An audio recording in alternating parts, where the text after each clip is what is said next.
खरबों रुपया इनके अकाउंट्स में है, कोई वजाहत नहीं है कि वो पैसा इनके पास कहां से आया। बस ये टोपियां घुमाने के माहिर हैं और टोपियां घुमाई जा रहे हैं। सब्सक्राइब करें और बेल दबाएं ताकि कोई खबर रह न जाए। शहबाज शरीफ साहब के खिलाफ केस चल रहा है मनी लॉन्ड्रिंग का, और उसमें दिलचस्प बातें सामने आती रहती हैं। बाबर डोगर साहब भी हमें सुनाते रहते हैं, हर दफ़ा ज़रूर ये कहते हैं मैंने एक धेले करप्शन नहीं की, और अब उन्होंने कहा कि जी मेरे अकाउंट में तो कोई एक पैसा नहीं आया। जमील फारूकी, इसमें अब जज साहब भी कुछ थोड़े से वो हुए कि ये क्या, वो यानी ऐसे लग रहा था कि वो चाह रहे थे कि जिस तरह प्रोसीडिंग जो है जिस तरह मैं चाह रहा हूँ उस तरह चले कि जी हाजिरी लग गई है मैं जाऊँ, अब मैंने जो कहना था कह दिया मैं जाऊँ। तो ये किस तरह का एटीट्यूड है कि अब अदालत में भी पेश होना है तो अपनी टर्म्स पे? देखें, ये अफसरशाही है। ये अफसरशाही ना हो और अपने गर्दन का सरिया ना हो तो इस मुल्क की सियासत में सियासत क्यों हो? अच्छा गुलाम रज़ा साहब, ये शहबाज शरीफ साहब जब पेश होते हैं इनका अपना ही वो कहते हैं ना वखरा ही अंदाज होता है, ज़रा मुख्तलिफ आनियाँ जानियाँ और ही होती हैं शहबाज शरीफ साहब की। वो अदालत में भी मेरा ख्याल है वही टेम्पो ले गए आज।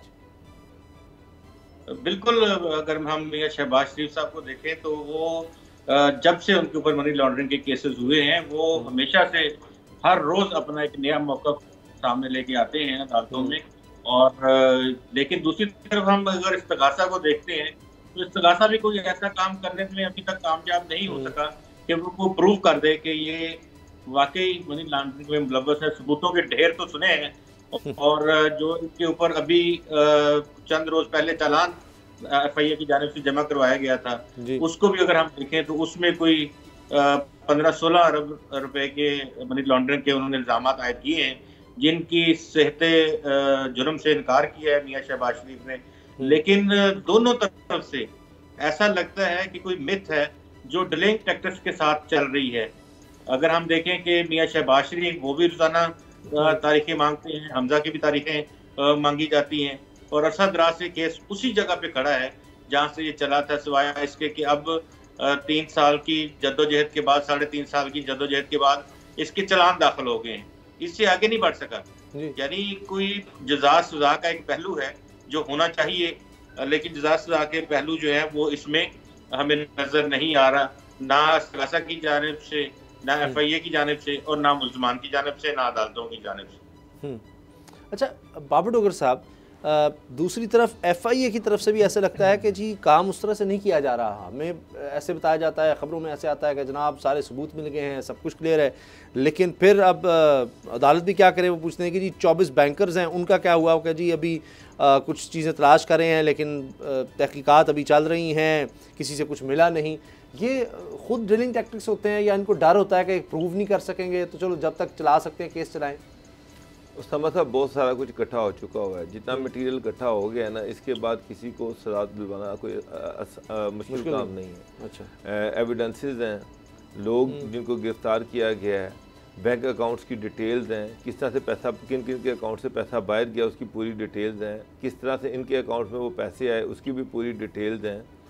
तो बाकी बैंकर्स के जो हैं वो भी हो जाएंगे अल्टीमेटली, लेकिन शहबाज शरीफ साहब जो हैं उनका स्टेटमेंट एक ही है, चाहे वो सुप्रीम कोर्ट में पेश हों, चाहे वो हाई कोर्ट में पेश हों, चाहे वो नैब कोर्ट में पेश हों, चाहे वो बैंकिंग कोर्ट में पेश हों, चाहे वो FIA की कोर्ट में पेश हों। जी, वो कहते हैं जी मैंने धेले की करप्शन नहीं की। उनसे सवाल पूछा जाता है कि ये सारे मुलाजमीन आपके घर में काम करते थे, इनके अकाउंट से अरबों रुपये बाहर गए। वो कहते हैं जी मैं इनको जानता ही नहीं हूँ, मैं तो इनको कभी देखा ही नहीं है।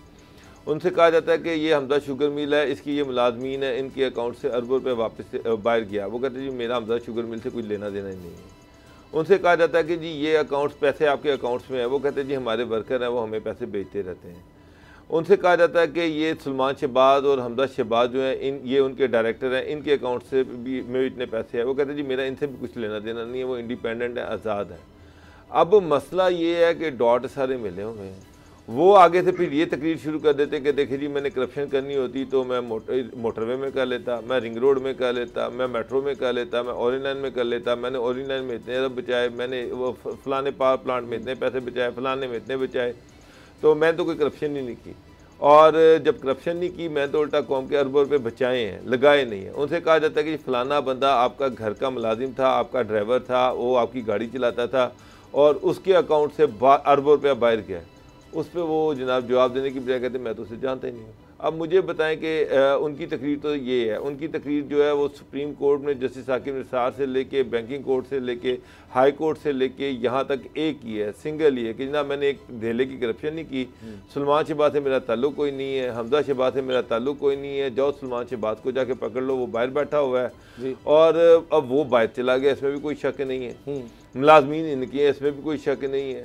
हमजा सलमान पे डाल देता है, शहबाज साहब जो है हमजा पे डाल देते हैं, वो सलमान पे डाल देते हैं और अल्टीमेटली जो एंड है वो ये कि सलमान बाहर चला गया होगा, अब वो नहीं पकड़ा जा सकता। तो देखिए ये जो बिजनेसमैन है इनका तरीके वादा तो एक ही होता है कि दो सियासत में है, तीसरा कारोबार में है, कारोबार जो है कारोबारी जो है वो सियासत वाले जो हैं वो पैसा बना रहे हैं, सारा पैसा जो है वो अल्टीमेटली बिनामी अकाउंट से बाहर जाता है, वो जो बिजनेस कर रहा है वो सारा चीज़ें वो अपने सर पे लेके बैठा होता है कि जब एंड टाइम आएगा तुम बाहर भाग जाना या मैनेज कर लेंगे, तुम बाहर चले जाना और हम कहेंगे जी हम तो बिजनेस ही नहीं करते थे, हमारा तो लेने देना ही कोई नहीं था, ख़ानदान का बिजनेस तो वो देखता था और वो बाहर भाग गया और जब हालात साजगार होंगे वो वापस आ जाएगा। ये एक सिंपल सा सादा सा फार्मूला है जो वाइट कॉलर क्राइम होता है। अब इसमें सारे डॉट मिले हुए हैं और लेकिन बेबसी ये है कि शहबाज शरीफ साहब जो हैं वो सब हर चीज़ में हैं भी हैं, वज़ीर आला वो थे, सारी चीज़ें वो कर रहे थे, फैसिलिटेट वो कर रहे थे, हर काम वो कर रहे थे। सलमान शहबाज का घर उनका यूज़ हो रहा था, ऑफिस उनके यूज़ हो रहे थे, सारा कुछ यूज़ हो रहा था, लेकिन वो कहते हैं मेरा कारोबार से ताल्लुक ही कोई नहीं है, मैं तो सिर्फ सियासत करने आया हूँ। यही बात नवाज शरीफ करते हैं, वो कहते जी मियाँ शरीफ साहब कारोबार देखते थे, अब्बास साहब कारोबार देखते थे, उनके बच्चे कारोबार देखते थे, मेरा तो कुछ लेना देना नहीं है, मेरे दोनों बेटे कारोबार देखते थे, मैं तो आज तक सियासत में एक पाई मैं तो बिजनेस किया ही नहीं सारी उम्र, यानी कि मैंने 1971 से लेके 2001 तक मैंने तो कोई खुद बिजनेस किया ही नहीं है, मैं तो सिर्फ सियासत देखता था। अब यही बात जो शहबाज शरीफ कहते हैं, यही बात बिलावल करता है, यही बात जरदारी करता है और खरबों रुपया इनके अकाउंट्स में है और ये इनके पास कोई जस्टिफिकेशन नहीं है, कोई वजाहत नहीं है कि वो पैसा इनके पास कहाँ से आया, बस ये टोपियाँ घुमाने के माहिर हैं और टोपियाँ घुमाई जा रहे हैं। अच्छा गुलाम साहब, आखिर में मुझे बताएं कि ये बड़ा आसान हो जाता है कि अगर जो मेन आदमी है जिसके नाम पर सब कुछ है, चाहे वो शहबाज शरीफ साहब का दामाद है, चाहे बेटे हैं सलमान शहबाज, वो पहले दिन ही यानी जैसे उनको लगता है मामला शुरू लगे वो आराम से बाहर चले जाते हैं, इनको अंदाज़ा होता है कि ये कभी भी ये काम हो सकता है। तो ये तो वैसे भी चार्टर अकाउंटेंट्स रखे होते हैं किस तरह बचना है, लेकिन कहीं कोई अगर कुछ बात रह भी की तो निकल जाओ। जिस तरह नवाज शरीफ साहब अब बाहर हैं तो बड़ा आसान है उनके लिए, जो मर्जी वो करते रहे, जो कुछ हुआ कोई नहीं ला सकता। अब सलमान शहबाज भी जितना अरसा मर्जी रहे, इसहाक डार साहब भी जितना अरसा मर्जी रहे, केसेस यहाँ पर चलते रहे, तो ये तो हमारे मुल्क का एक अलमिया बन जाएगा कि जो मुल्क से चला गया उसको कोई हाथ नहीं डाल सकता। वाइट कॉलर क्राइम जो है पूरी दुनिया में उनके लिए फिनोमेना यही रखा जाता है कि इकोनॉमिक इंजीनियरिंग की जाती है और ये केस भी इकोनॉमिक इंजीनियरिंग का शाहकार केस है। जितने और केसेस भी अगर आप देख लें जिसमें जिस तरह से पॉलिटिकल इंजीनियरिंग की जाती है, इसी तरह से इकोनॉमिक इंजीनियरिंग की जाती है कि पैसे को कमाना 2 नंबर तरीकों से, उसको फिर छुपाना, फिर उसके बाद उसको वाइट करना। तो ये इसके लिए हमारी एजेंसियां जिसमें FIA भी है, NAB भी है और दीगर अदारे भी हैं, वो उस हद तक वेल इक्विप्ड नहीं है, उनके पास वो महारत नहीं है, वो स्पेशलाइजेशन नहीं है, या SCCP में वो लोग ऐसे नहीं हैं जो इन वाइट कॉलर क्राइम्स को जो ही वो कमिट करें उनको ऊपर से ही पकड़ लिया जाए। तो इसके लिए हमें अपने अदारों को थोड़ा मजबूत करने की ज़रूरत है। देखिए जो जुर्म करता है या कोशिश करता है जुर्म करने की, वो लॉ इन्फोर्सिंग एजेंसी से ज़्यादा होशियार होता है, उसकी भरपूर कोशिश होगी कि वो हाथ ना आए। चोर कभी पकड़े जाने के लिए चोरी नहीं करता, लेकिन कॉप का काम ये है, जो भी पुलिस है या दीगर जो अदारे हैं जिसमें SCCP सबसे अहम अदारा है इस हवाले से, वही अपनी स्कूटनी अगर टाइट रखें तो जहाँ तक मामला पहुंचे ही ना, आप देखें कई साल लग जाते हैं केस को साबित करने में।